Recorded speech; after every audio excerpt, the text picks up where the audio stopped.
Los niños, por favor, si pueden salir ya a sus respectivas clases, por favor. Los demás nos vamos a quedar aquí para estudiar la palabra del Señor.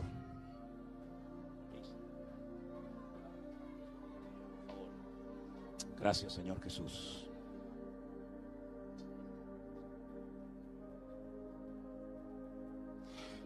Habíamos pedido que ustedes leyeran a lo largo de este día, no sé si han tenido tiempo o no de hacerlo, el capítulo 12 de Primera de Corintios. ¿Lo leyeron, hermanos? ¿Sí? Bueno, gloria a Dios, qué bueno.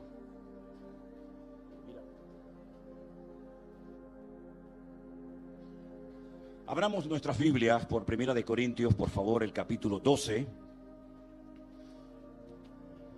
Independientemente de que ustedes lo hayan leído, vamos a hacerlo todos juntos en esta noche. Espero que todos tengan su Biblia a mano, si no escuchen la lectura, que dice así la palabra de nuestro buen Dios. No quiero, hermanos, que ignoréis acerca de los dones espirituales.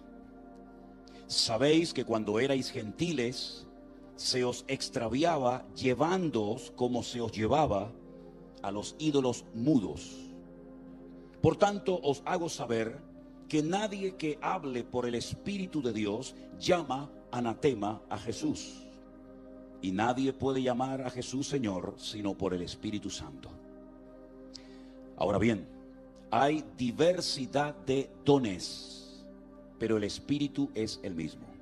Y hay diversidad de ministerios, pero el Señor es el mismo. Y hay diversidad de operaciones, pero Dios, que hace todas las cosas en todos, es el mismo. Pero a cada uno le es dada la manifestación del Espíritu para provecho. Porque a este es dada por el Espíritu palabra de sabiduría, a otro palabra de ciencia, según el mismo Espíritu, a otro fe por el mismo Espíritu, y a otro dones de sanidades por el mismo Espíritu, a otro el hacer milagros, a otro profecía, a otro discernimiento de espíritus, a otro diversos géneros de lenguas y a otro interpretación de lenguas. Versículo 11. Pero todas estas cosas las hace uno y el mismo Espíritu, repartiendo a cada uno en particular como Él quiere. Porque así como el cuerpo es uno y tiene muchos miembros, pero no todos los miembros del cuerpo, siendo muchos, son un solo cuerpo, así también Cristo. Porque por un solo Espíritu fuimos todos bautizados en un cuerpo, sean judíos o griegos, sean esclavos o libres, y a todos se nos dio a beber de un mismo Espíritu. Y además el cuerpo no es un solo miembro, sino muchos. Si dijere el pie, porque no soy mano, no soy del cuerpo, por eso no será del cuerpo. Si dijere la oreja, porque no soy ojo, no soy del cuerpo, por eso no será del cuerpo. Y si todo el cuerpo fuese ojo, ¿dónde estaría el oído? Y si todo fuese oído, ¿dónde estaría el olfato? Mas ahora Dios ha colocado los miembros, cada uno de ellos, en el cuerpo como Él quiso. Porque si todos fueran un solo miembro, ¿dónde estaría el cuerpo? Pero ahora son muchos los miembros, pero el cuerpo es uno solo. Ni el ojo le puede decir a la mano, no te necesito, ni tampoco a la cabeza, a los pies, no tengo necesidad de vosotros. Antes bien, los miembros del cuerpo que parecen más débiles son los más necesarios. Y aquellos del cuerpo que nos parecen menos dignos, a estos vestimos más dignamente. Y a los que en nosotros son menos decorosos se tratan con más decoro. Porque los que nosotros, para que no haya desaveniencia, perdón, leí el 24. Porque los que nosotros son más decorosos no tienen necesidad, pero Dios ordenó el cuerpo dando más abundante honor al que le faltaba. Para que no haya desaveniencia en el cuerpo, sino que todos los miembros se preocupen los unos por los otros. Verso 26. De manera que si un miembro padece, todos los miembros se duelen con él. Y si un miembro recibe honra, todos los miembros se gozan con él. Vosotros pues sois el cuerpo de Cristo y miembros cada uno en particular. Y a unos puso Dios en la iglesia primeramente apóstoles, luego profetas, lo tercero maestros, luego los que sanan, los que ayudan, los que administran, los que tienen don de lenguas. ¿Son todos apóstoles? ¿Son todos profetas? ¿Todos maestros? ¿Hacen todos milagros? ¿Tienen todos dones de sanidad? ¿Hablan todos lenguas? ¿Interpretan todos? Procurad pues los dones mejores, mas yo os muestro un camino aún más excelente. Amén, hermanos. Vamos a orar, cierra tus ojos un momentito. Y queremos pedir la bendición tuya, Señor, para que en esta tarde nuestros oídos estén abiertos, nuestro corazón atento a esta palabra, esta enseñanza, este estudio que pedimos de tu sabiduría, Señor, para poder explicar, para poder compartir, Señor, tu palabra con tu pueblo, y que tú nos des a todos entendimiento, y que tu Espíritu Santo nos ilumine, nos guíe a la verdad, y glorifique a Cristo en medio de su casa en esta noche. Ayúdanos, Señor, a disfrutar de tu palabra y aprender todo lo que tengamos que aprender. Te lo pedimos, Señor, en el nombre bendito de Jesús. Amén y amén. Sin lugar a dudas, mis queridos hermanos, el capítulo que recién acabamos de leer es un capítulo tremendamente interesante y muy importante para la iglesia en la actualidad. Fíjense cómo Pablo comienza el capítulo. No quiero que ignoréis acerca de este tema de los dones espirituales. En varias ocasiones Pablo utiliza esta expresión: no quiero que ignoréis acerca de los tiempos y de las ocasiones. No quiero que ignoréis que vuestro cuerpo es el templo del Espíritu Santo de Dios, el cual mora en vosotros. No quiero que ignoréis acerca de los dones del Espíritu Santo. En otras palabras, la ignorancia es uno de los mayores peligros para la vida del creyente y de la iglesia en estos tiempos. Lamentablemente, hay tantos que quieren ignorar. Hay tantos que ignoran las grandes verdades bíblicas, que nos quedamos a veces sorprendidos al conocer hermanos que llevan toda la vida en el Evangelio, en diferentes iglesias, en diferentes comunidades, y ves que todavía ignoran, desconocen tantas cosas. Bueno, alguien dijo que hay como varios tipos de ignorantes. Están aquellos que admiten abiertamente que no saben lo que deberían de saber. Están aquellos que dicen que saben lo que sabemos que nunca deberían de saber. Y están aquellos que no saben lo que dicen que saben. Sea como sea, mis queridos hermanos, la ignorancia no es estéril. La ignorancia es uno de los peores enemigos de la iglesia y del creyente en la actualidad. Porque te impide crecer, te impide madurar, te impide interpretar adecuadamente los textos bíblicos y saber cómo se aplican a tu diario vivir. Y la Biblia habla tanto acerca del peligro de la ignorancia, que en esta noche yo voy a pedirle a nuestro hermano Alberto que él lea algunos textos bíblicos donde aparece la palabra ignorancia. Para los que están tomando nota aquí o en sus casas, el primer versículo que vamos a leer es Hechos 17:30. Presten atención, por favor, a ese versículo. Hechos 17:30. Pero Dios, habiendo pasado por alto los tiempos de esta ignorancia, ahora manda a todos los hombres en todo lugar que se arrepientan. Es el apóstol Pablo, son los apóstoles del Señor Jesucristo los que cuando predicaban y exponían el evangelio a las multitudes, les decían: hubo un tiempo de ignorancia. Hubo un tiempo en el que la gente desconocía las Sagradas Escrituras, pero eso ya tiene que formar parte del pasado. Ahora ya no podemos seguir viviendo bajo la cobertura de la ignorancia. Ahora Dios ha actuado, ahora Dios ha derramado su gloria, ahora Dios ha mandado a su Hijo unigénito al mundo, y por lo tanto ya no podemos estar siendo víctimas ni un segundo más de la ignorancia que caracterizó a generaciones que nos precedieron. Así que ojo con querer permanecer bajo ese manto tenebroso de la ignorancia que te impide crecer y madurar y desarrollarte como creyentes. En Efesios capítulo 4, verso 18 hay otro texto muy interesante acerca de la ignorancia. Teniendo el entendimiento entenebrecido, ajenos de la vida de Dios por la ignorancia que en ellos hay, por la dureza de su corazón. Pablo describe la naturaleza del inconverso. Y Pablo dice que hay inconversos que debido a la dureza de su corazón, debido a lo entenebroso que tiene en su mente, embotada su mente, son incapaces de conocer, de discernir los tiempos de Dios. Como Pablo también le decía a los hermanos de Corinto, que el hombre natural, debido a su ignorancia, debido a su desconocimiento, no puede entender las cosas de Dios. Y cuando habla de ellas, se burla de ellas.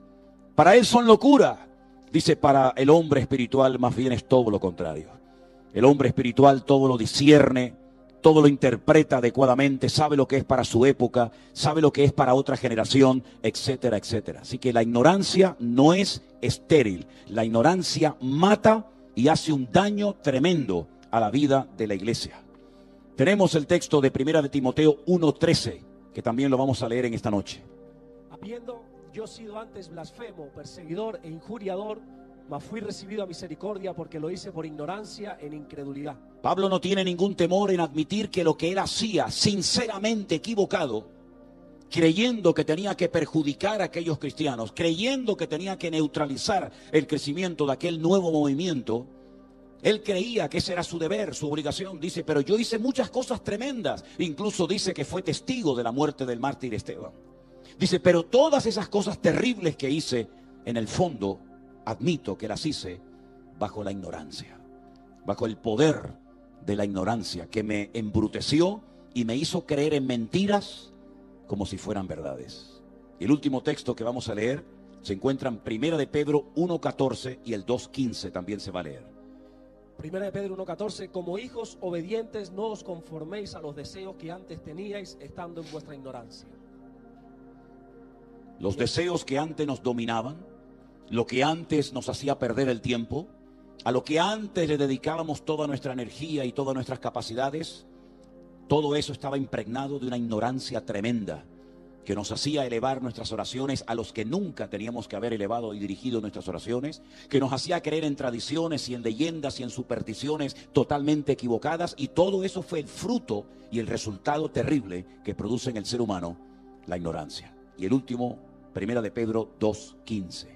Porque esta es la voluntad de Dios, que haciendo bien hagáis callar la ignorancia de los hombres insensatos. Amén. Esa es nuestra obligación, es una de nuestras prioridades, estar siempre preparados para presentar con defensa y mansedumbre, ¿verdad?, explicaciones coherentes de nuestra fe.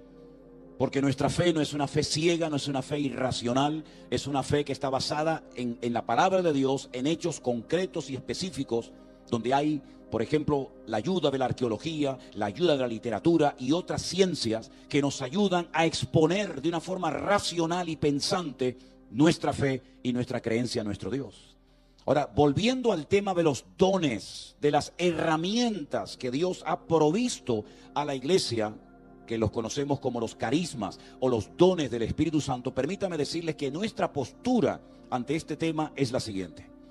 Hay ciertos y determinados sectores evangélicos que, si bien no rechazan abiertamente la credibilidad de estos dones, su postura es que tuvieron su momento y su lugar en la historia de la iglesia, pero que ya no están en vigor, que ya no están de actualidad, sino que pasaron a la historia como cosas portentosas, como instrumentos poderosos que en un momento puntual el Señor utilizó, pero que hoy en día ningún creyente debe ni de pedir, ni de anhelar, ni de prepararse para moverse en el mundo de los dones del Espíritu Santo.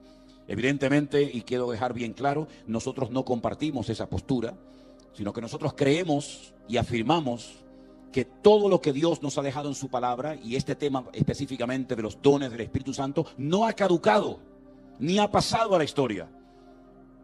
Y que cuando murieron los discípulos de Cristo, aquellos hombres que fueron llamados, seleccionados uno a uno y preparados específicamente por el Señor, cuando ellos murieron y dejaron paso a otras generaciones, no se llevaron con ellos a la tumba los dones del Espíritu, sino que están en plena vigencia en el día de hoy. ¿Cuántos dicen amén? El problema no es si los dones están o no en plena vigencia. El problema es cuál va a ser la actitud de la iglesia, del creyente en la actualidad, frente a estas grandes verdades. Ahora, para ir poco a poco avanzando en el capítulo que hemos leído, fijaros que lo primero que Pablo pide es que, por favor, en cuanto a este tema, no le den lugar a la ignorancia. Pero en segundo lugar, lo que Pablo menciona a partir del versículo 4 es que, a pesar de que el mismo Espíritu que mora en el creyente hace diferentes cosas, hay cosas que en sí no se pueden considerar dones, sino que él llama operaciones y también utiliza la palabra ministerios. Una cosa es un don, otra cosa es un talento y otra cosa muy diferente es un ministerio.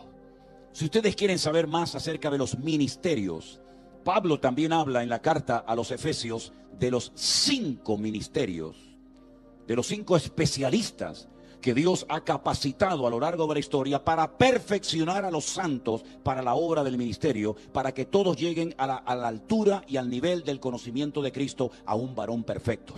Y él habla ahí de apóstoles, él habla de evangelistas, él habla de pastores, él habla de maestros, de profetas, etcétera, etcétera. Una cosa son los ministerios y otra cosa completamente diferente son los dones del Espíritu Santo. Hay personas que a veces llaman a algo que no es un don como si fuera un don. Y por eso tenemos que tener el interés de decir, bueno, ¿cuáles son los verdaderos dones del Espíritu Santo?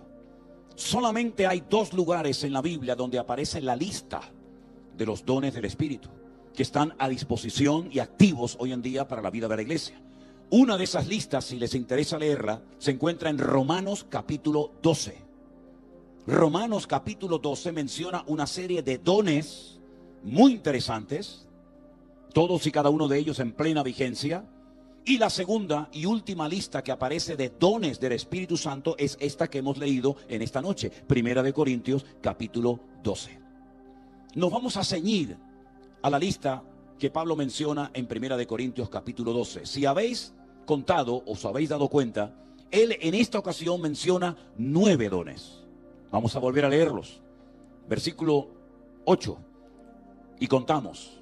Número 1, palabra de sabiduría. Número 2, palabra de ciencia. Número 3, fe. Número 4, dones de sanidades. Número 5, hacer milagros. Número 6, profecía. Número 7, discernimiento de espíritus. Número 8, diversos géneros de lenguas. Y número 9, interpretación de lenguas. Alguien ha clasificado estos 9 dones en 3 grupos diferentes.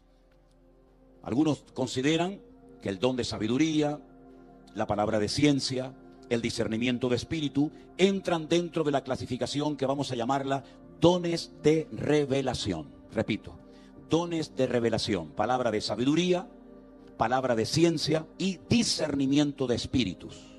Luego hay dones que entrarían dentro de lo que llamamos la clasificación de dones de expresión. Es decir, para que fluya el don, para que se manifieste el don, tienes que hablar, tienes que abrir la boca. Y ahí entraría, por ejemplo, lo que es la profecía o la predicación o exposición del evangelio. Entraría el hablar en otras lenguas e interpretar dichas lenguas, los 3 dones de expresión. Y finalmente los últimos 3 dones, el hacer milagros, dones de sanidad, etcétera, entrarían dentro de la clasificación de dones de poder. Tenemos 9 dones clasificados en grupos de 3, 3 y 3. Dones de revelación, dones de poder y dones de expresión. Dice el apóstol Pablo en el primer capítulo de esta carta que en esta congregación nada les faltaba en ningún don. Eso no se lo dice absolutamente a ninguna congregación del Nuevo Testamento. Nada os falta en ningún don. Es decir, que los dones que hemos mencionado en esta noche estaban en pleno vigor. Fluían dentro de la congregación de Corinto. Pero esos dones no habían traído el crecimiento y la madurez necesaria para la vida de la congregación. Y es que Pablo también menciona algo muy interesante acerca del mundo del Espíritu Santo, y es lo que llamamos el fruto del Espíritu, que aparece en Gálatas capítulo 5 versículos 22 y 23. él habla de distintas manifestaciones del Espíritu que mora en nosotros. Él lo llama el fruto del Espíritu. Es como se demuestra la madurez de una persona, y ahí habla de aspectos del carácter. Habla de la mansedumbre, habla de la templanza, habla del amor. También menciona la fe, porque curiosamente la fe aparece en la Biblia desde 3 puntos de vista diferentes. La fe aparece como el medio para obtener la salvación. Efesios 2:8 dice: por gracia sois salvos, por medio de la fe, y esto no de vosotros, pues es un don de Dios.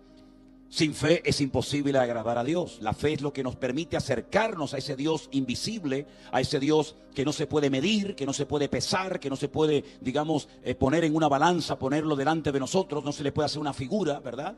Pero la fe nos permite acercarnos a ese Dios e invocar su nombre y pedir perdón. Es el medio que el Señor utiliza para que seamos salvos. Pero también la fe, el apóstol Pablo la menciona como parte del fruto del Espíritu Santo de Dios. Pero curiosamente también cuando habla de los dones del Espíritu Santo, dice que hay un don que es el don de la fe. Luego es el medio para salvación, es parte del fruto y es un don que Pablo menciona en la lista de 9 dones en 1 Corintios capítulo 12. Ahora bien, si estos dones se manifestaban en la iglesia de Corinto, ¿cómo es posible que en el capítulo 3, 2 capítulos más adelante, el apóstol Pablo les diga a los hermanos de Corinto: niños en Cristo, que no sois capaces de comer alimento sólido, inmaduros, carnales? ¿Cómo es posible que personas que fluían y se dejaban utilizar poderosamente en el mundo de los dones del Espíritu Santo, luego fueran personas con un nivel tan bajo de madurez y de crecimiento espiritual? Es que el don no perfecciona a la persona. El don no se le da a una persona para que crezca y para que madure, sino que el don es una herramienta, es un regalo que Dios te da para edificar al cuerpo de Cristo, para bendecir a la iglesia, y no necesariamente es una herramienta que Dios te da para tu crecimiento espiritual. Por eso Pablo les llama carnales, por eso les llama niños, y dice: ¿y cómo no me voy a atrever a llamarles niños e inmaduros cuando hay entre vosotros celos y envidias y divisiones? Hasta el punto que uno dice: yo soy de Pablo, y otros dicen: yo soy de Apolos, y otros dicen: yo soy de Cefas, y hay todavía un pequeño remanente en la congregación que dice: nosotros somos de Cristo.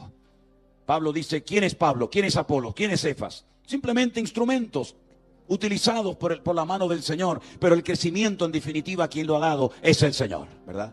Uno pone el fundamento, el otro viene y riega, pero en definitiva el que hace la obra y el que tiene que llevarse la gloria y todo reconocimiento, sin lugar a dudas, tiene que ser nuestro Dios. Luego no les sorprenda ni les cierre su deseo de anhelar el mundo de los dones por el mal ejemplo y por el mal testimonio que lamentablemente algunos han dado, diciendo: bueno, este hombre o esta mujer es utilizada en este don o incluso hasta en este ministerio, pero luego su carácter no corresponde al nivel de madurez que se supone que debería de tener a estas alturas de su vida. Por lo tanto, queridos hermanos, nuestro punto de referencia no es el hombre o la mujer que Dios lo usa en un momento determinado. Nuestro punto de referencia siempre tiene que ser nuestro Señor Jesucristo. Sobra el decir que todos y cada uno de estos dones se manifestó de una forma tremenda en la figura de Cristo. Podríamos decir en cierto sentido que esto es una radiografía del ministerio de Cristo. Él discernía los espíritus. Él perfectamente daba palabras a las multitudes. Él tenía el don de ciencia, él tenía una palabra de sabiduría, una palabra específica para cada persona, para cada momento y para cada lugar, sin lugar a dudas. Y también quiero dejar bien claro que estos dones o manifestaciones del Espíritu Santo no entraron a raíz del Evangelio, sino que ya hay muchos ejemplos en el pasado, en el Antiguo Testamento, de personas que fueron utilizadas en un momento puntual por uno de estos dones del Espíritu. Porque el Espíritu Santo no entra a operar, no entra en acción con la figura de Cristo, ni con la figura de Pablo, de Pedro, de Juan el Bautista, ni siquiera en el Nuevo Testamento a raíz de la experiencia en Pentecostés, sino que el Espíritu Santo siempre ha asistido, porque el Espíritu Santo sabemos que es Dios. ¿Cuántos dicen amén? Primer libro de la Biblia, primer versículo: en el principio Dios creó los cielos y la tierra, y ahí estaba el Espíritu de Dios. Pero no solamente porque es mencionado directamente en el texto 2, y el Espíritu de Dios se movía sobre la faz, a la cara de las aguas, sino que en el texto número 1, cuando aparece el primer nombre de Dios del cual tenemos conocimiento en la Biblia, que es el nombre Elohim, es un nombre que aparece en plural, porque toda terminación hebrea que termina con esa pequeña letra llamada la yod y una men, sofit, im, automáticamente el término, la palabra se convierte de singular a plural. Es como en nuestro idioma, automáticamente al añadir una S, automáticamente pasa de género singular a género plural, ¿verdad? Casa, le pones una S, casas, automáticamente ya es plural. Niño, niños, ya automáticamente pasa de un género a otro, ¿verdad? En el hebreo, el femenino plural termina en ot, y el masculino plural termina en in. Y ese primer nombre en el principio creó Elohim, realmente se podía haber traducido en el principio creó dioses, los cielos y la tierra.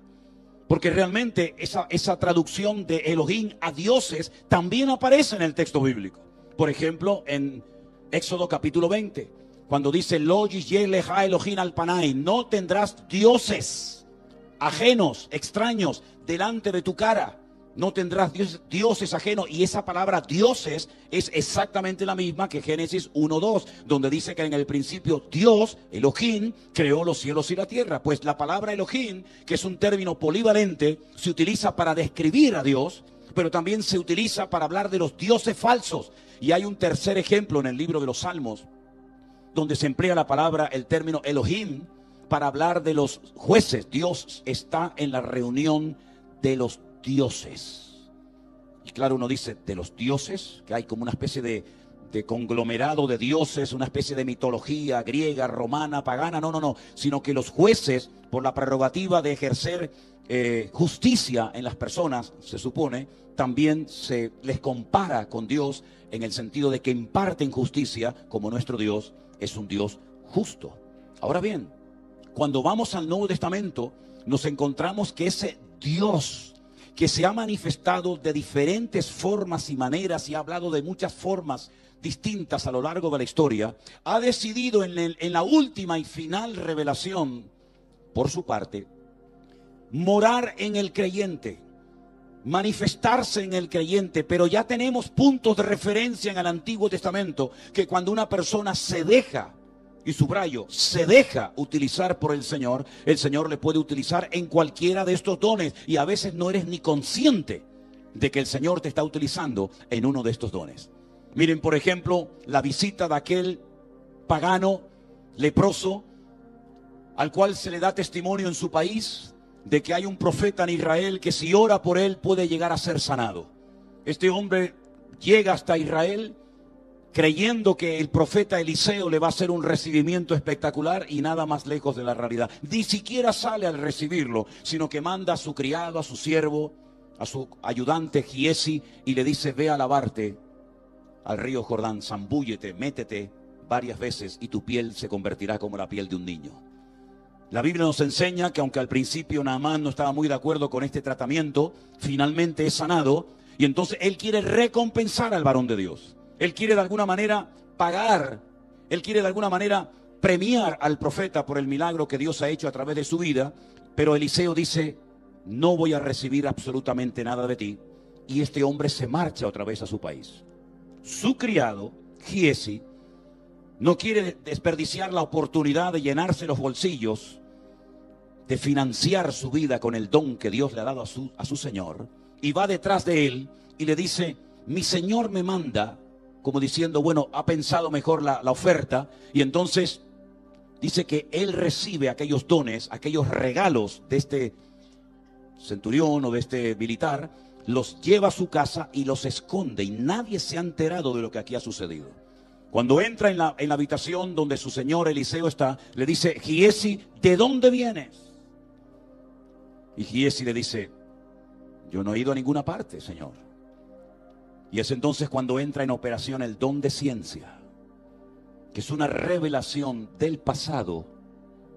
Y el Señor le dice a través de su señor Eliseo: ¿no te vi yo cuando ibas detrás de él? Quiero decirte que la lepra de Naamán se te pegará a ti y a tu descendencia para siempre.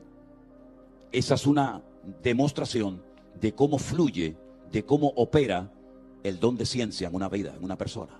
Dios te revela algo de esa persona, de esa situación, que tú no has leído ningún libro, a ti nadie te ha venido con el cuento ni te ha dado ningún tipo de información, pero el Espíritu de Dios te revela a tu corazón algo puntual y ahí es glorificado el nombre del Señor, ¿verdad?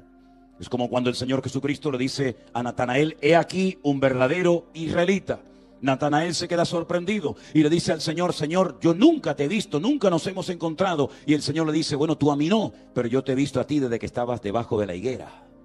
Y sé que eres un verdadero israelita. Ahí entra otra vez el don de ciencia, como entra también en la vida de Pedro cuando descubre el pecado de Ananías y Zafira y otros tantos ejemplos en la Biblia. Sin lugar a dudas, el don de sabiduría, la palabra de sabiduría, si en alguien fluyó y si en alguien fue notorio, fue sin lugar a dudas en el rey Salomón. Dios le dotó de una sabiduría sobrenatural que dice que no hubo ni antes ni después de él un hombre tan sabio en el mundo, que venían de todas partes a hacerle preguntas difíciles y a todas las preguntas las respondía, ¿verdad? Ese fue el primer pastor online de la historia, el que hacía Salomón. Cuando la reina de Saba venía y le hacía preguntas, dice que se quedó sorprendida y llegó a decir: me habían hablado de ti, pero ahora me doy cuenta de que ni la mitad de la mitad me habían contado de la gran sabiduría que el Señor te ha dado a ti como rey de Israel. Y podemos ver milagros, podemos ver señales, podemos ver prodigios, podemos ver maravillas por toda la historia del Antiguo Testamento. Así que no vayan a pensar ustedes que el tema de los dones del Espíritu Santo o el mover poderoso y milagroso del Señor solamente funcionan en el Nuevo Testamento como una gran novedad, sino que el Señor no ha cambiado. El Señor sigue siendo el mismo en el Antiguo, en el Nuevo y en el tiempo presente, porque Él no lo cambia nada ni nadie. ¿Cuántos dicen amén? Ahora bien, cuando el apóstol Pablo le está dando esta enseñanza profunda y tremendamente interesante a los hermanos de Corinto, en el versículo 13 el apóstol Pablo da una palabra muy interesante que lamentablemente muchos no han sabido, desde mi punto de vista, interpretar correctamente. Pablo dice aquí: por un solo espíritu, porque no hay varios, aunque recibe diferentes nombres, de los cuales hablaremos ahora, todos fuimos bautizados ¿en qué? En un cuerpo. No hay nada peor que mutilar un texto bíblico. Es decir, no hay nada peor que cortarle una palabra o varias palabras a un texto bíblico, sino que tenemos que leerlo todo para entender la enseñanza general que nos está dando el Señor aquí.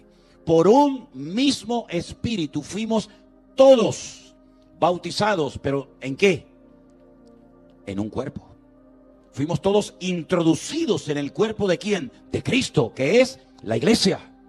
Sin embargo, si nosotros leemos en Mateo, el capítulo 3, el verso 11, yo se lo leo rápidamente. Juan el Bautista, cuando es interrogado por las autoridades religiosas de la época y le preguntaban: ¿pero tú quién eres? ¿Tú eres el Mesías o no? Y él daba respuestas a las preguntas que le hacían. Hay un momento, repito, en Mateo 3, verso 11, que él dice: yo a la verdad os bautizo en agua para arrepentimiento, pero el que viene tras mí, ¿y quién era él? ¿Quién era este? Cristo Jesús. El que viene tras mí, cuyo calzado yo no soy digno de llevar, es más poderoso que yo. Él, artículo determinado masculino, él os bautizará ¿en qué? En Espíritu Santo y fuego. Si yo os bautizo en agua, un bautismo, pero detrás de mí viene alguien que es mucho más poderoso que yo, que él también os va a bautizar, pero no en agua. Os va a bautizar en Espíritu Santo y os va a bautizar en fuego. Ya hay dos. Pero ahora Pablo dice a los Corintios en 1 Corintios 12, 13, que todos hemos sido bautizados, y no habla de fuego, ni habla en espíritu, sino dice hemos sido bautizados en un cuerpo. Ya vamos de tres. Y luego Jesús dijo: id por todo el mundo y predicad el evangelio a toda criatura. El que creyere y fuere bautizado será salvo. Ya hay 4. Y en 1 Corintios 15, cuando Pablo está presentando argumentos en contra de los que decían que Jesús no había resucitado, dice: muy bien, pues si Jesús no ha resucitado, entonces nuestros pecados no han sido perdonados. Y si Jesús no ha resucitado, nosotros tampoco resucitaremos. Y si Jesús no ha resucitado, no hay segunda venida. Y si Jesús no ha resucitado, los que murieron creyendo que habían sido perdonados sus pecados, pues no fueron perdonados. Y si Jesús no fue bautizado, entonces ¿por qué en Corinto hay un templo donde la gente se bautiza por los muertos? Si no va a haber resurrección. Es decir, que cuando vamos al Nuevo Testamento encontramos que hay diferentes textos que hablan acerca, y aparece la palabra bautismo, sumergidos, introducidos en. Juan bautizaba en agua, Jesús bautizaba en Espíritu Santo y fuego. Pablo habla de ser bautizado en un cuerpo. Entonces, a veces el problema surge cuando utilizamos términos que para un hermano significan una cosa y para otro hermano significan otra cosa completamente diferente.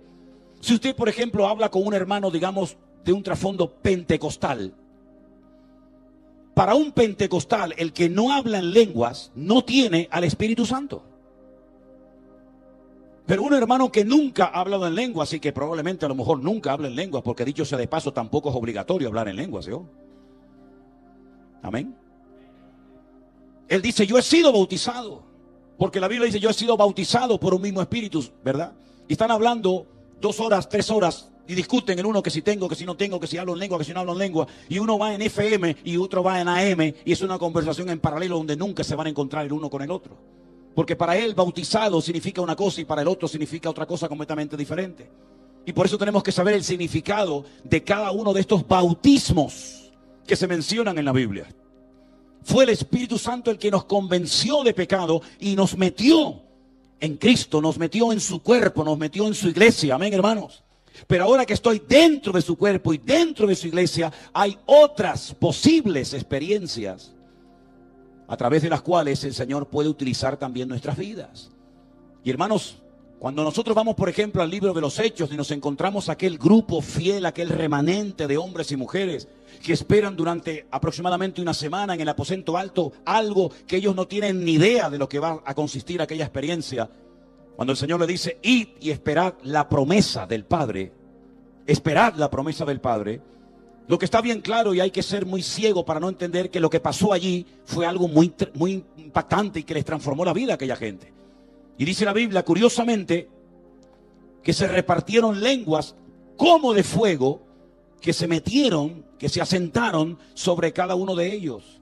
Entonces, uno ve en la palabra de Dios que a veces el Señor utiliza a una persona de una manera y a otros de otra manera. Y por eso el apóstol Pablo, cuando está tratando de llevar a la gente ya a una conclusión acerca de los dones del Espíritu Santo, él hace 7 preguntas al final del capítulo, que todas las preguntas son diferentes, pero todas las respuestas son la misma. Y las preguntas son, ¿son todos apóstoles? No, no son todos apóstoles. ¿Son todos profetas? No. ¿Todos son maestros? No. ¿Todos hacen milagros? No. ¿Tienen todos dones de sanidad? No. ¿Hablan todos lenguas? No. ¿Todos interpretan? No. 7 preguntas diferentes, 7 respuestas iguales, idénticas. No, no, no, no. ¿Por qué? Porque él, para que la iglesia de Corinto y para que nosotros en la actualidad entendamos lo que el Señor está tratando de indicarnos y de enseñarnos aquí, pone el ejemplo del cuerpo humano. ¿Habrá algo con más diversidad y con más miembros que el cuerpo humano? Dicen que tenemos 500 músculos en el cuerpo. Algunos decimos, a mí me faltan algunos, porque cuando uno ve a estos que salen de los gimnasios, dice, oye, a mí me faltan 250, porque yo no sé de dónde sacó todo esto. Yo me acuerdo un día viajando en un avión que iba un muchacho de estos que están todo el día pim pam ahí en el gimnasio y se le ocurrió ir al baño. Ustedes saben cómo son los baños de los aviones. Son baños que son una miniatura. Y claro, este muchacho era tan ancho que no entraba por la puerta. Entonces tuvo que entrar de lado, luego fue un follón porque no podía salir, se quedó bloqueado y no arrancó la puerta de milagro. Era una bestia, tenía músculos hasta en las pupilas de los otros, tenía. Bueno, pues ese muchacho, esa persona tiene exactamente el mismo número de músculos que tú y que yo. ¿Pero por qué le han crecido tanto a él? Porque los ha desarrollado, lo ha entrenado, se ha preparado. Y entonces lo que ocurre es que lo que él tiene lo ha usado y ha crecido. Y nosotros como creyentes, Dios nos ha dado muchísimas cosas que no han crecido porque no las hemos utilizado adecuadamente. Por ejemplo, la fe. La fe se nos dio como regalo gratuito de parte del Señor, como una dádiva. Pero si no la usamos, se atrofia. Y cuanto más la usemos, más fe vamos a tener. Y por eso en la Biblia encontramos diferentes niveles de fe. Y el Señor, hay momentos que dice, hombres de poca fe. Y a otro le dice, grande es tu fe. Y vemos que hay distintos niveles de fe, como hay distintos niveles de conocimiento, como hay distintos niveles de sabiduría, como hay distintos niveles a la hora de una persona ser utilizada por el Señor. Pero lo principal y fundamental es que todos anhelemos y le pidamos al Señor: Señor, ayúdame a crecer y a desarrollar todo lo que tú has puesto dentro de mí para tu honra y para tu gloria. ¿Cuántos dicen amén? Los dones del Espíritu Santo, repito, no son para traer una santidad, para traer un conocimiento, una madurez a la vida de la persona. Son herramientas que Dios le ha dado a la iglesia para que pueda mantenerse en victoria y para que la iglesia no tenga que depender, con todo mi respeto, de la psicología, para que no tenga que depender de ciencias humanas, sino que dependa única y exclusivamente del respaldo sobrenatural que Dios le ha dado a la iglesia. La iglesia es lo más sobrenatural que pisa el planeta Tierra. Si no fuera por el respaldo divino, el dueño de la iglesia, la cabeza de la iglesia a estas alturas ya no existiría. Porque la iglesia ha sido lo más atacado a lo largo de la historia de la humanidad. Más que incluso el pueblo de Israel. Fíjense lo que les digo.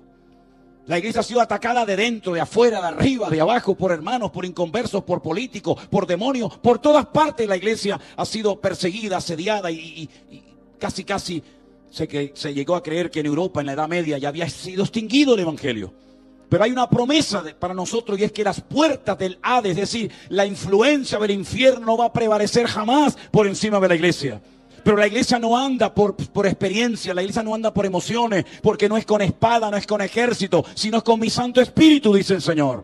Y necesitamos estar llenos del Espíritu Santo de Dios, porque la obra que hacemos no es una obra en la carne, es una obra que tenemos que hacerla en el nombre del Señor, con las armas espirituales. Que como también dijo el apóstol Pablo, nosotros no militamos según la carne. Por eso las armas de nuestra milicia no son carnales, pero son poderosas en Dios. Aleluya. Para destruir fortalezas, para llevar argumentos a la obediencia a Cristo, y para que en el nombre del Señor Jesús el diablo sea derrotado y podamos cada día mostrar una diferencia en este mundo. Porque la iglesia ha sido creada no para ser una cola, sino para ser cabeza y marchar de gloria en gloria y de victoria en victoria y de bendición en bendición. Pero eso no se consigue teniendo fe en nuestra fe. Eso se consigue pidiéndole al Señor que nos dé la capacidad cada día de hacernos, como dijo él, ministros competentes y eficaces en el reino de Dios. Bendito sea Dios. El apóstol Pablo menciona el pie, la mano, la oreja, el ojo, el oído, el olfato, y dice: si todo el cuerpo fuera un solo miembro, sería imposible la vida. ¿Cuál es el miembro más importante de tu cuerpo, hermano? Todos y cada uno de ellos. Todos necesitamos los miembros de nuestro cuerpo. Y dice que hay una diversidad tremenda, y Él puso a cada miembro en su lugar como Él quiere. ¿Podemos pedirle al Señor que nos capacite, que nos use en estos dones? Yo creo que sí, no hay ningún problema.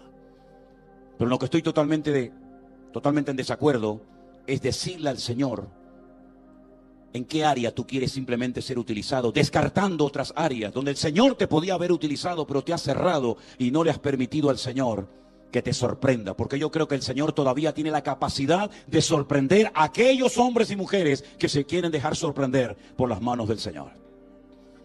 En esta lista de 9 dones, el apóstol Pablo menciona dones que algunos son más conocidos que otros, y también menciona dones que estaban creando más confusión y problemas en la iglesia de Corinto que bendición y edificación. El apóstol Pablo llega a decir que si algún indocto o algún inconverso entra en vuestras reuniones y os ve o les escucha a todos a vosotros al mismo tiempo hablando en otras lenguas, ¿no pensarán que estáis locos? Pablo dice: yo hablo en lenguas más que todos vosotros. O esto es verdad o es mentira, no hay término medio. Si él llega a decirle a la iglesia de Corinto: yo hablo en lenguas más que todos vosotros, o es verdad o es mentira, o es una exageración, o es realmente cierto lo que Pablo dijo aquí. Dice: más en la iglesia prefiero hablar 5 palabras con mi entendimiento que 10.000 en lengua desconocida. Porque lo que tenemos que anhelar y desear constantemente en nuestra vida es la edificación del cuerpo de Cristo. El don no es para exaltar a la persona. El don no es para que te miren a ti, para que te admiren a ti. El don es para levantar en alto el nombre de Cristo. Claro, hay personas que crecen más en el don que en el carácter. Y ahí viene el problema. Cuando una persona se cree que porque tiene un don, o un talento, o una habilidad, o un ministerio, y el Señor lo ha utilizado en momentos puntuales en algo, o en varias cosas, y no crece en la medida en el que ha crecido el don en tu vida, ahí viene un problema tal vez de orgullo, de arrogancia, de soberbia, de considerarte superior al otro hermano. ¿Por qué? Porque yo tengo esto y tú tal vez no lo tienes. Pero cuando el apóstol Pablo habla de los dones mejores, dice, procurad los dones mejores. No es que descartamos uno a favor de otros, sino que el mejor don, ¿sabes cuál es? ¿Sabes cuál es el mejor don? El mejor don es el que hace falta que se manifieste. Ese es el mejor don. Si yo necesito un martillo, no me traigan un serrucho. Puede ser un serrucho tremendo, buenísimo, pero no me sirve, porque lo que ahora necesitamos es un martillo, o un destornillador, o una llave inglesa, me da igual. Cuando en la iglesia hace falta sabiduría, ¿para qué queremos ponernos a hablar en lenguas? Cuando en la iglesia hace falta revelación de algo que tenemos que hacer o conocer para saber cómo actuar adecuadamente, ¿para qué necesitamos discernimiento de espíritus? Cuando en la iglesia necesitamos discernir si lo que está pasando, lo que se está manifestando es de Dios o es de la carne o sabe Dios de quién es, ¿para qué queremos las profecías o para qué queremos interpretaciones de lenguas o lo que sea? El mejor don es el que hace falta en el momento necesario y oportuno. Y es a eso a lo que tenemos que apuntar, mis queridos hermanos. ¿Qué es lo que necesitamos ahora como ministerio? Que tenemos que orar juntos en el nombre del Señor para que Dios nos provea y cubra la necesidad que tenemos. ¿A dónde queremos apuntar? ¿Cuál es la visión? ¿Cuál es la meta del ministerio? ¿Qué queremos alcanzar? ¿Qué terrenos queremos conquistar? ¿A dónde queremos llevar la bandera del Evangelio para conquistar otros territorios? Debemos de orar para que Dios nos dé sabiduría y revelación en la organización de la extensión del reino de Dios. Si algo me llamó siempre la atención del trato, del entrenamiento personalizado de Cristo con sus discípulos, es cómo les enseñó a organizarse, cómo les enseñó a trabajar en equipo, cómo les enseñó la interdependencia unos con otros. No ves en la iglesia primitiva a los discípulos peleando, yo predico hoy, tú predicas mañana, quítate tú, hoy me toca a mí, sino vemos que hay un espíritu de unanimidad, de un mismo sentir. Vemos que había una preocupación, si me permiten el término, para que el evangelio no fuera afectado por tonterías, como por ejemplo a la hora de la comida, que dice la palabra de Dios que se peleaban unas viudas con otras, porque a esta le pusiste 2 raciones y a mí me pusiste una, y oraban, Señor, hombres con sabiduría, hombres llenos del Espíritu Santo, con buen testimonio, para que nosotros nos ocupemos de lo que tenemos que ocuparnos y ellos se ocupen de las labores, como por ejemplo servir las mesas, y ahí vienen los primeros diáconos, ¿verdad? Así que mis queridos hermanos, todos y cada uno de nosotros tenemos una función específica dentro del cuerpo de Cristo. Deja que el Señor te use, deja que el Señor te sorprenda. Les puedo asegurar con la Biblia en la mano que como mínimo tú tienes un don que Dios te ha dado para la edificación del cuerpo de Cristo. Ahora bien, la Biblia dice que por el uso, repito, por la práctica, el don puede llegar a perfeccionarse. ¿Cómo se aprende a predicar? Predicando. ¿Cómo se aprende a cantar? Bueno, eso ya a veces. Sí, bueno, vamos a decir que sí. ¿Cómo se aprende a tocar la guitarra? Pues tocando. ¿Cómo se aprende a conducir? Leyendo un libro. No tienes que salir a la carretera y enfrentarte y algún día matar a 2 o 3 personas. No. Es decir, lo que quieras hacer, lo que creas que el Señor te ha puesto en tu corazón, tendrás que en algún momento determinado de tu vida ejercitarlo. Ahora, no hay nada peor que un cristiano con miedo. El miedo paraliza. Ya hemos hablado del peligro de la ignorancia. Pero cuando un creyente tiene miedo a equivocarse, lo más probable es que te equivoques. El miedo paraliza, el miedo neutraliza la fe de la iglesia. Por eso, gracias a Dios por los maestros, gracias a Dios por los pastores, gracias a Dios por el consejo, porque dice la Biblia que en la multitud de los consejos se mueve la sabiduría de Dios. Si crees que tienes un don, si crees que tienes un talento y no sabes cómo moverte en ese terreno, pide consejo. Oye, mira, siento esto, siento aquello. A veces una persona descubre su don por la inclinación que tiene hacia algo, ¿te das cuenta? No hemos hablado de la otra lista interesantísima de dones de Romanos capítulo 12, donde habla del don de misericordia, del don de presidir, del don de repartir con liberalidad, dice la Escritura. Pero para eso tenemos el asesoramiento y podemos recurrir a la consejería para que no metamos la pata y para que no hagamos experimentos, porque no hay nada peor que hacer experimentos en la casa de Dios. Tenemos que andar en pasos firmes y para eso tenemos toda la instrucción, todo el material necesario para poder crecer adecuadamente y no aprender a base de palos o de errores, sino ir andando en la obediencia que el Señor nos da. Es el Espíritu Santo el que va a hacer una obra maravillosa, que de hecho lo está haciendo en nuestras vidas. Y ese Espíritu Santo, para que lo conozcamos, así como Dios y como nuestro Señor Jesucristo recibe muchísimos nombres a lo largo de la Biblia, también al Espíritu, al único Espíritu que hay, se le llama de muchas formas diferentes, para que puedas saber cómo actúa, cómo es su esencia, cómo es su naturaleza. Se le llama al Espíritu de verdad. Espíritu de verdad. No viene a traer mentiras, ni cuentos, ni falsas expectativas a la iglesia, como a veces ha ocurrido, ¿verdad? Que vienen personas y te dan una especie de profecía y comienzas a creer en algo que realmente no viene del corazón de Dios. Es el Espíritu de verdad. Es el Espíritu de revelación. Es el Espíritu que glorifica y exalta y levanta en alto a Cristo. Dice, Él tomará de lo mío y Él os lo hará saber. Es el Espíritu que nos ayuda a tener memoria. Él os recordará todo lo que yo os he enseñado. Él os guiará a la verdad. Él convencerá al mundo de pecado, de justicia y de juicio. Él es el consolador. Él es el Espíritu de vida. El Espíritu de adopción. Y tantos nombres recibe el mismo Espíritu para que sepamos cómo se mueve y cómo actúa en la vida de todos y cada uno de nosotros. Y Pablo escribe un capítulo que les recomiendo que lo lean, hermanos, en estos días. El capítulo 8 de Romanos. Viviendo en el Espíritu. Y él llega a decir cosas tremendas, donde dice, y si el Espíritu de aquel que levantó a Cristo de los muertos mora en vuestros corazones, también vivificará vuestros cuerpos por su Espíritu Santo que mora en vosotros.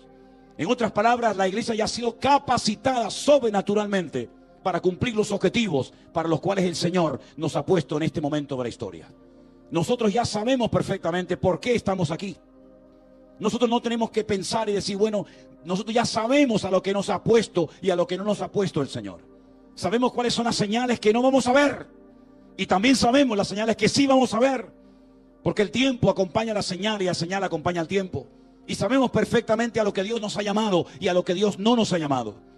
Porque el Espíritu que mora en nosotros nos indica lo que tenemos que hacer y lo que no tenemos que hacer. Amén, hermanos. Y también nos enseña algo muy importante. Lo que tenemos y lo que no tenemos. Y cuando algo nos falta, pedimos ayuda y clamamos al Dios del cielo para que nos dé lo que nos gustaría tener, pero no tenemos, pero que a lo mejor lo tiene el hermano de la esquina, y nos juntamos y nos complementamos para que no haya desaveniencia en el cuerpo, sino que nos sirvamos los unos a los otros. Cuando aquella red se llenó de grandes peces, había demasiado para uno solo, y ellos pidieron ayuda y vinieron de otras partes también con sus redes y con sus barcas y compartieron la bendición. Y nos hemos dado cuenta de que si compartimos la bendición y abrimos la mano y damos de gracia lo que hemos recibido de gracia, el Señor seguirá derramando fielmente cada día a nosotros su presencia y su sabiduría. ¿Cuántos dicen amén?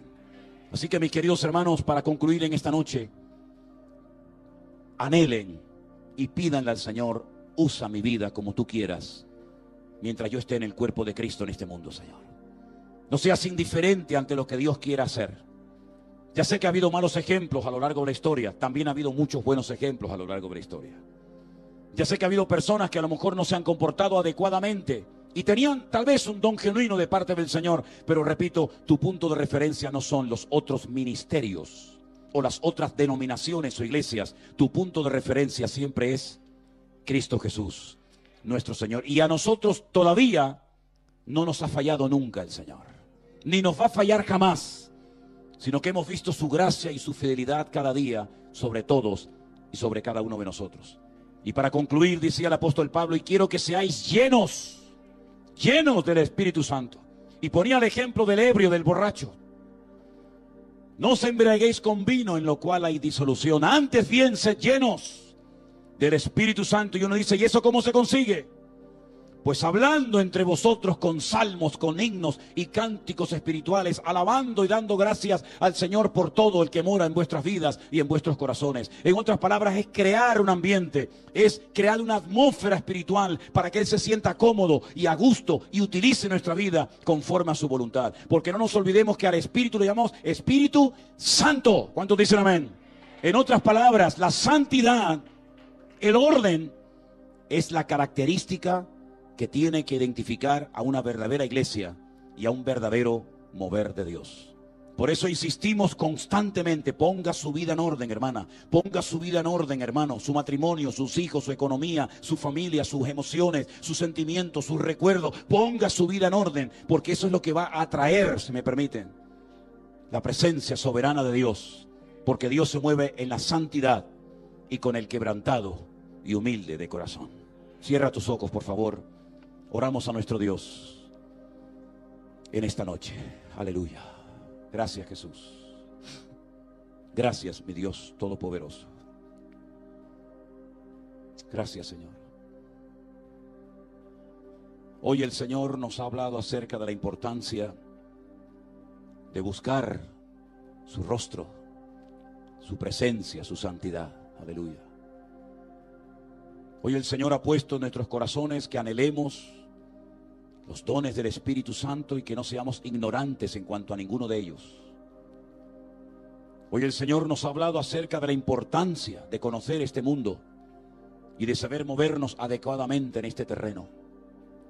Pidámosle al Señor humildemente: Señor, lléname más y más de ti cada día. Guárdanos, Señor, de orgullo, guárdanos, Señor, de estar aferrado a falsas expectativas, y muévete en nuestras vidas como tú quieras, Señor.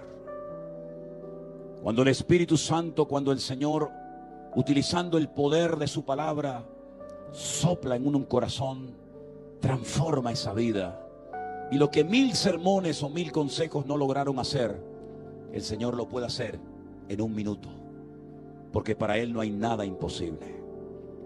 Cuando aquella mujer recibió una visita especial de aquel ángel Gabriel, dándole un paquete profético impresionante: tendrás un santo varón que será llamado Hijo del Altísimo, heredará el trono de David su padre, reinará sobre la casa de Jacob para siempre, y su reino no tendrá fin. Aquella mujer dijo: ¿cómo?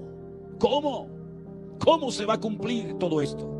Esto es tremendo lo que me estás declarando. Esto es increíble. Ninguna mujer a lo largo de la historia jamás había recibido semejante noticia. ¿Cómo? ¿Cómo? Dime cómo. Y entonces le dijo: el Espíritu Santo vendrá sobre ti. Ahí es como se va a llevar a cabo la obra. Porque lo que es imposible para los hombres es posible para Dios. El Espíritu Santo vendrá sobre ti. La sombra del Omnipotente, la sombra del Altísimo te cubrirá. Y lo que para la ciencia humana es imposible, el Señor lo podrá hacer.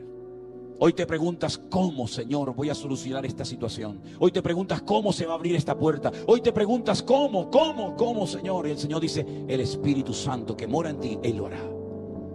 Él irá delante de ti y te abrirá camino. Él te dará la sabiduría, Él te dará el discernimiento, Él te dará todo lo que necesitas para que el tiempo que estés sirviéndome en mi reino y en mi obra, tu vida sea una vida fructífera que glorifique y honre mi nombre. Gracias te damos por tu bendita palabra, Señor. Gracias, Señor, porque tú nos has escogido como pueblo tuyo que somos para ser tus instrumentos en este tiempo de la historia. Derrámate poderosamente sobre nuestras vidas cada día. Llévate toda carnalidad y banalidad de nuestros corazones y mentes. Y que ese Santo Espíritu de Dios nos guíe a la verdad y glorifique a Cristo en nosotros. Gracias, Señor, por tu paciencia. Gracias por la obra preciosa que estás haciendo entre nosotros. Te pido, oh Dios, que nos guardes cada día y que tú nos llenes más y más de tu presencia. Te lo pedimos en el nombre bendito de Jesús. Amén y amén. Fuerte ese aplauso a nuestro Dios. Dios les bendiga, mis queridos hermanos. Toda la gloria y la honra sea para nuestro bendito Señor y Salvador. Aleluya. Nos ponemos de pie, queridos hermanos. Nos despedimos con una palabra de oración. Pastor Walter, si eres tan amable y puedes pasar un segundito aquí arriba, oramos y nos vamos directamente al comedor, aunque ya es un poquito tarde, pero tenemos que comer. Gracias, Señor. Padre, gracias por el alimento espiritual recibido y gracias por el que vamos a recibir material ahora. Gracias por las manos que lo han preparado. Concédenos un tiempo de comunión, de gozo, de disfrutar, de seguir disfrutando de este día tan hermoso que nos has dado. Te alabamos, Señor, con todo el corazón. Gracias, gracias te damos en Cristo Jesús. Amén y amén.